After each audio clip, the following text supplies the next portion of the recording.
ഇതാർക്ക് കൊടുക്കാൻ കൊണ്ടുപോടാ? സാറേ ഞങ്ങൾക്കൊന്നും അറിയില്ല. അതൊക്കെ ഞങ്ങൾ അറിയിച്ചു തരാം. ദേ ഇവന്മാരെ ആ കന്നാസും കൂടി ചേർത്ത് നിർത്തി വേണം ഫോട്ടോ എടുക്കാൻ. തനങ്ങുന്നു.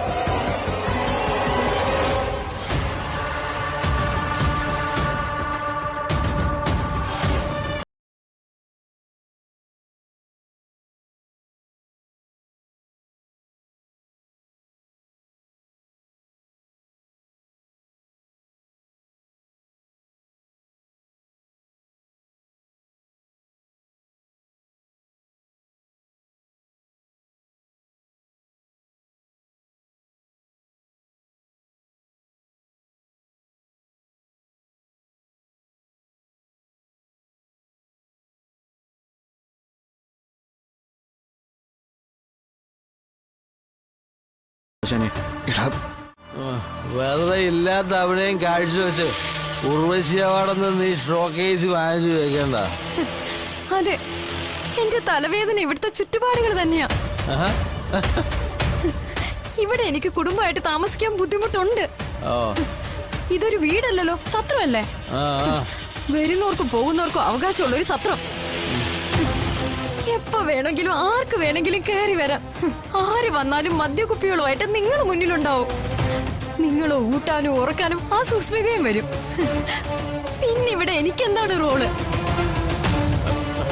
ഞാനിവിടെ ശരിക്കും ആരാ? അതെ, എനിക്കറിയാഞ്ഞിട്ട് ചോദിക്കുക, എന്താ ഇവിടുത്തെ എന്റെ സ്ഥാനം?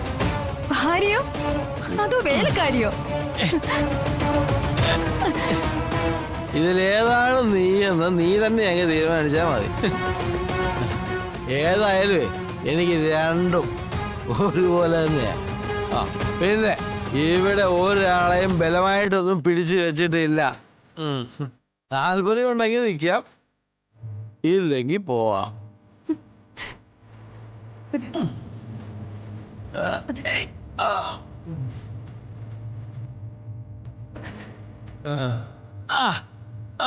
പിന്നെ നീ നേരത്തെ പറഞ്ഞ പേരുണ്ടല്ലേ, എന്താ അത്? സത്രം.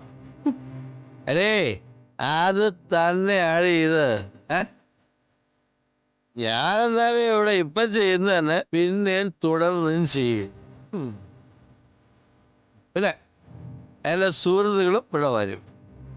അതോടെ പൂർണ്ണ സമ്മതം ഉണ്ടെങ്കിൽ മാത്രം നിന്നാ മതി. പൂർണ്ണ സമ്മതം ഉണ്ടെങ്കിൽ മാത്രം നീ ഇവിടെ നിന്നാ മതി.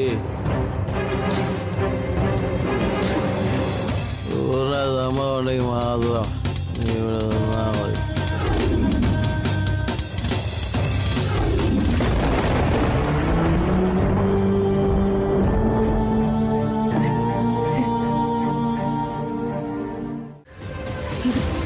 ലോറിയും ഇപ്പൊ കമലിനെ പിടിച്ച സ്ഥിതിക്ക് വിഷ്ണുവേട്ടൻ സറണ്ടർ ആവാതെ വേറെ വഴിയില്ല. എന്റെ ഈശ്വരാ. മേഡം, ഞാൻ സി ചാനലിന്റെ ന്യൂസ് സെക്ഷനിൽ നിന്നാണ്. ഹസ്ബൻഡിന് ഇങ്ങനെ ഒരു ആക്ടിവിറ്റീസ് ഉള്ള കാര്യം മേഡത്തിന് നേരത്തെ അറിയാമായിരുന്നോ? ഇതിനു മുമ്പ് എപ്പോഴെങ്കിലും ഇതുപോലെ എന്തെങ്കിലും ഒരു നീക്കം ഹസ്ബൻഡിന്റെ ഭാഗത്തുനിന്ന് ഉണ്ടായിട്ടുണ്ടോ? ഇതിനുവേണ്ടി എന്തെങ്കിലും സഹായം ആവശ്യപ്പെട്ടിട്ടുണ്ടോ? ഈ ഒരു വാർത്ത കേട്ടതിന്റെ ഷോക്കിൽ തന്നെയാ ഞാൻ. നിങ്ങളെപ്പോലെ എനിക്കും ഈ സംഭവത്തെക്കുറിച്ച് കാര്യമായിട്ട് ഒരു അറിവുമില്ല. എന്താ നടന്നെന്ന് ഞാനൊന്ന് അന്വേഷിച്ചറിയട്ടെ. Madam, hello.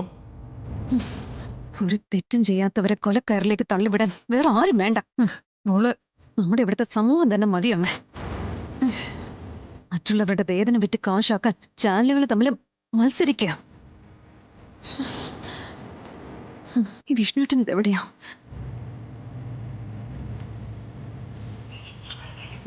Phone switch ഓഫാ.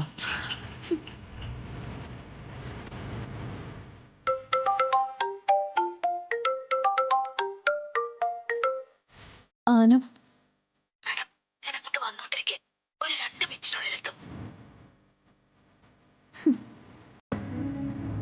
വിഷ്ണുവേട്ടൻ എവിടെയാണെന്ന് പോലും അറിയില്ലല്ലോ അമ്മ. ഇതിന്റെ പേരിൽ മാഡത്തിനെതിരെ കൂട്ടത്തോടെ ഒരു ആക്രമണത്തിന് സാധ്യതയുണ്ട്. അയ്യോ, അതിനുള്ള ഒരുക്കങ്ങൾ അണിയറയിൽ നടക്കുന്നുണ്ട്. മാഡത്തിന്റെ ഔദ്യോഗിക പദവിയുടെ മറവിലാണ് സാർ ഈ സ്പിരിറ്റ് ബിസിനസ് ചെയ്യുന്നതെന്ന് പറഞ്ഞ് വിശ്വസിപ്പിക്കുക. ഈശ്വര, അതിനായി നമ്മുടെ ജോലിക്കാരെയെല്ലാം ചിലർ വിശ്വസിപ്പിച്ച് തുടങ്ങിയിട്ടുമുണ്ട്. ശത്രുതാ മനോഭാവം കൊണ്ടു നടക്കുന്നവരെല്ലാവരും കൂടെ ഈ സമയത്ത് ഒന്നാകുന്ന കാര്യത്തിൽ യാതൊരു സംശയമില്ല. മോളെ ഇതിന്ന് എങ്ങനെയൊന്ന് രക്ഷപ്പെടുക? വിഷ്ണു നിരപരാധിയാണെന്നുള്ള കാര്യം എങ്ങനെയൊന്ന് ബോധ്യപ്പെടുത്തുക? സ്പിരിറ്റ് ലോറിയിൽ നിന്ന് പിടിച്ച സ്ഥിതിക്ക് അത് വെച്ചവരെ തെളിവ് സഹിതം പുറത്തു കൊണ്ടുവരിക എന്നത് മാത്രമാണ് നമുക്ക് മുന്നിലുള്ള ഏക മാർഗം. അത് ആരാണെന്ന് കണ്ടെത്തുന്നത് വരെ വിഷ്ണു സാറ് ഒളിവിൽ നിൽക്കുന്നത് തന്നെയാ നല്ലത്.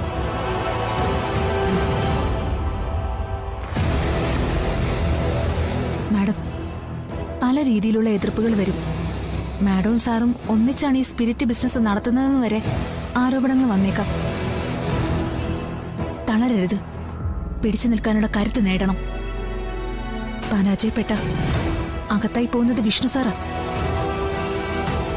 അതെ മോളെ, സത്യം തെളിയിക്കാൻ ഒളിവിൽ കഴിയുന്ന വിഷ്ണുവിനെ കൊണ്ട് സാധിക്കില്ല. നിന്നെ കൊണ്ട് മാത്രമേ കഴിയൂ. അതുകൊണ്ട് മനസ്സിനെ പറഞ്ഞു ബോധ്യപ്പെടുത്തുക. തളരാതെ പിടിച്ചു നിൽക്കാനുള്ള കരുത്ത് തരണേന്ന് പ്രാർത്ഥിക്കുക. ഈശ്വരന്റെ സഹായത്താൽ ഈ പ്രതിസന്ധിയെ നമുക്ക് തരണം ചെയ്യാൻ പറ്റും മോളെ. നിനക്ക് കഴിയും.